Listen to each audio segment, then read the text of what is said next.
एक लड़की की शादी उसकी मर्जी के खिलाफ एक सीधे साधे लड़के से की जाती है जिसके घर में एक माँ के अलावा और कोई नहीं है। दहेज में लड़के को बहुत सारे उपहार और पैसे मिले होते हैं। लड़की किसी और लड़के से बेहद प्यार करती थी और लड़का भी। लड़की शादी होके आ गई अपने ससुराल। सुहाग रात के वक्त लड़का दूध लेके आता है तो दुल्हन सवाल पूछती है अपने पति से। एक पत्नी की मर्जी के बिना पति उसको हाथ लगाए तो उसे बलात्कार कहते हैं या हक। पति, आपको इतनी लंबी और गहरी जाने की कोई ज़रूरत नहीं है, बस दूध लाया हूँ, पी लीजिएगा, हम सिर्फ आपको शुभ रात्रि कहने आए थे, कह के कमरे से निकल जाता है। लड़की मन मार कर रह जाती है क्योंकि लड़की चाहती थी कि झगड़ा हो ताकि मैं इस गवार से पीछा छुड़ा सकूं। है तो दुल्हन मगर घर का कोई भी काम नहीं करती, बस दिन भर ऑनलाइन रहती है और न जाने किस किस से बातें करती। मगर उधर लड़के की माँ बिना शिकायत के दिन भर चूल्हा चौका से लेकर घर का सारा काम करती है, मगर हर पल अपने होठों पर मुस्कुराहट लेके फिरती है। लड़का एक कंपनी में छोटा सा कर्मचारी है और बेहद ही मेहनती और ईमानदार। करीब महीने भर बीत गए मगर पति पत्नी एक साथ नहीं सोए। वैसे लड़का बहुत शांत स्वभाव वाला था, इसीलिए वह ज़्यादा बातें नहीं करता था। बस खाने के वक्त अपनी पत्नी से पूछ लेता था कि कहाँ खाओगी, अपने कमरे में या हमारे साथ। और सोने से पहले डायरी लिखने की आदत थी जो वह हर रात को लिखता था।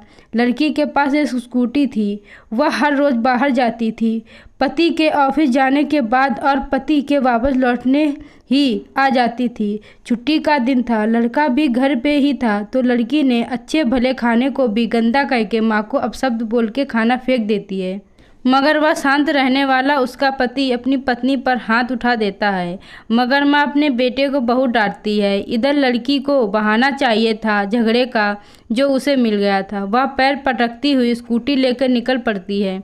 लड़की जो रोज़ घर से बाहर जाती थी वह अपने प्यार से मिलने जाती थी।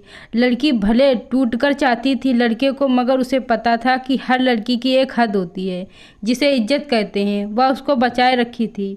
इधर लड़की अपने प्यार के पास पहुंचकर कहती है अब तो एक पल भी उस घर में नहीं रहना है मुझे। आज गवार ने मुझ पर हाथ उठा के अच्छा नहीं किया। लड़का, अरे तुमसे तो मैं कब से कहता हूँ कि भाग चलो मेरे साथ कहीं दूर, मगर तुम हो कि आजकल पे लगी रहती हो।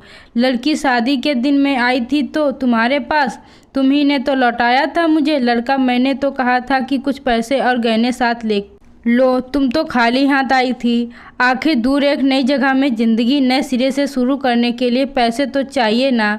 लड़की, तुम्हारे और मेरे प्यार के बारे में जानकर मेरे घर वालों ने बैंक की पासबुक, एटीएम और मेरे गहने तक रख लिए थे तो मैं क्या लाती अपने साथ।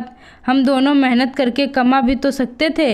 लड़का, इंसान पहले सोचता है और फिर काम करता है, खाली हाथ भागते तो ये इश्क का भूत 2 दिन में उतर जाता, समझी।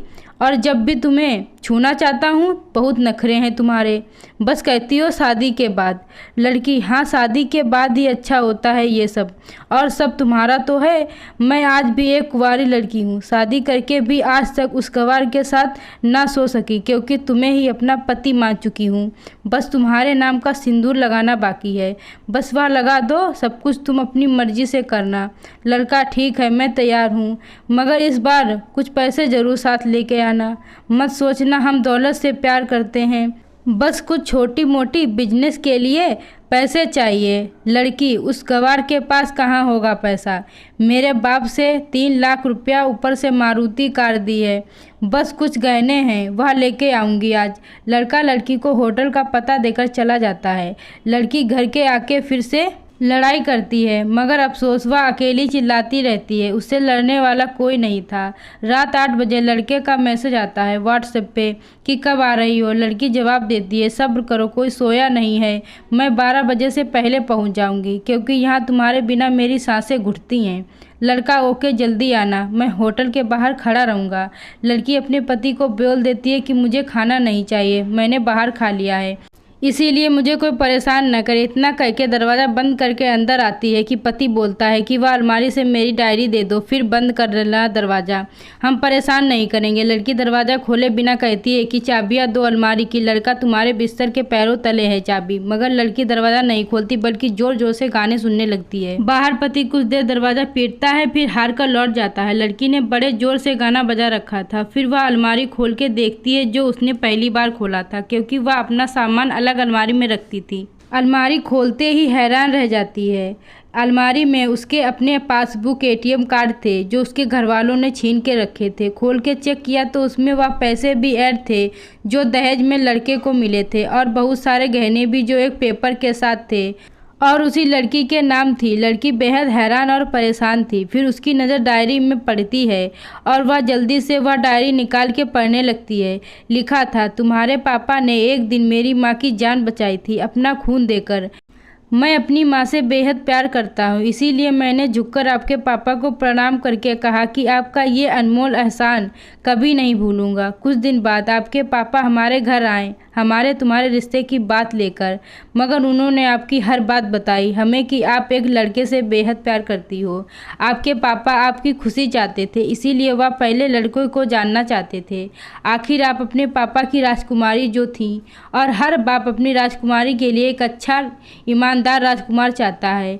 आपके पापा ने खोज करके पता लगाया कि वह लड़का बहुत सी लड़की को धोखा दे चुका है और पहली शादी भी हो चुकी है, पर आपको बता ना सके क्योंकि उन्हें पता था कि ये जो इश्क का नशा है वह हमेशा अपनों को गैर और गैर को अपना समझता है। एक बाप के मुंह से एक बेटी की कहानी सुनकर मैं अचंभित हो गया। हर बाप यहाँ तक शायद ही सोचे होंगे। मुझे यकीन हो गया था कि एक अच्छा पति होने का सम्मान मिले ना मिले, मगर एक दामाद होने की इज्जत मैं हमेशा पा सकता हूँ। मुझे दहेज में मिले सारे पैसे मैंने तुम्हारे अकाउंट में कर दिए हैं, और तुम्हारे घर में से मिली गाड़ी आज भी तुम्हारे घर पे है, जो मैंने इसीलिए भेजी ताकि जब तुम्हें मुझसे प्यार हो जाए तो साथ चलेंगे कहीं दूर घूमने। दहेज इस नाम से नफरत है मुझे, क्योंकि मैंने दहेज में अपनी बहन और बाप को खोया है। मेरे बाप के अंतिम शब्द भी यही थे कि किसी बेटी के बाप से कभी 1 रुपया ना लेना, मर्द हो तो कमा के खिलाना, तुम आज़ाद हो, कहीं भी जा सकती हो। डायरी के बीच पन्नों पर तलाक के पेपर हैं जहां मैंने पहले ही साइन कर दिया है। जब तुम्हें लगे कि अब इस गवार के साथ नहीं रहना है तो साइन करके कहीं भी अपनी सारी चीज़ें लेके जा सकती हो। लड़की हैरान थी, परेशान थी। ना चाहते हुए भी गवार के शब्दों ने दिल को छुआ था, ना चाहते हुए भी गवार के अनदेखे प्यार को महसूस करके पलकें नम हुई थीं। आगे लिखा था, मैंने तुम्हें इसीलिए मारा क्योंकि आपने माँ को गाली दी, और जो बेटा खुद के आगे माँ की बेइज्जती होते सहन कर जाए, फिर वह बेटा कैसा। कल आपके भी बच्चे होंगे, चाहे किसी के साथ भी हों, तब महसूस होगी माँ की महानता और प्यार। आपको दुल्हन बना के हमसफ़र बनाने लाया हूँ, ज़बरदस्ती करने नहीं। जब प्यार हो जाए तो भरपूर वसूल कर लूँगा आपसे। आपके हर गुस्ताखी का बदला हम शिद्दत से लेंगे। हम आपसे, अगर आप मेरी हुई तो बेपनाह मोहब्बत करके, किसी और की हुई तो आपके हक में दुआएं मांग के। लड़की का फ़ोन बज रहा था जो वाइब्रेशन मोड पे था। लड़की अब दुल्हन बन चुकी थी, पलकों में आंसू गिर रहे थे। सिसकते हुए मोबाइल से पहले सिम निकाल के तोड़ा, फिर सारा सामान जैसा था वैसा रख के ना जाने कब सो गई, पता नहीं चला। सुबह देर से जागी, तब तक गवार ऑफिस जा चुका था।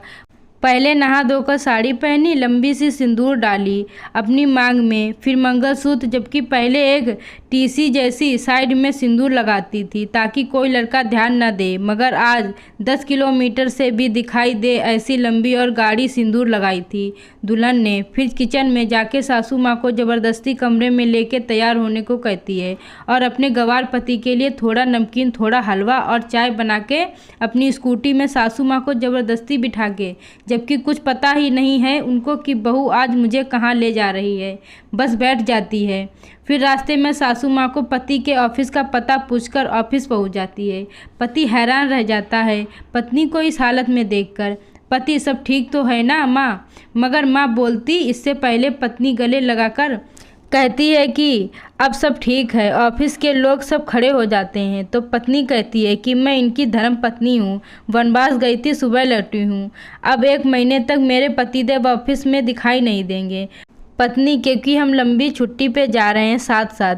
पति बोला, पागल, पत्नी आपके सादगी और भोलेपन ने बनाया है।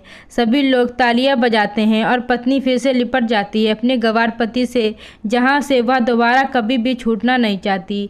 बड़े कड़े फैसले होते हैं कभी कभी हमारे अपनों के, मगर हम समझ नहीं पाते कि हमारे अपने हमारी फिक्र खुद से ज़्यादा क्यों करते हैं। माँ बाप के फैसलों का सम्मान करें, क्योंकि ये दो ऐसे शख्स हैं जो आपको हमेशा दुनियादारी से ज़्यादा प्यार करते हैं। आप लोगों को यह कहानी अच्छी लगी हो तो वीडियो को लाइक करें और चैनल को सब्सक्राइब करना ना भूलें।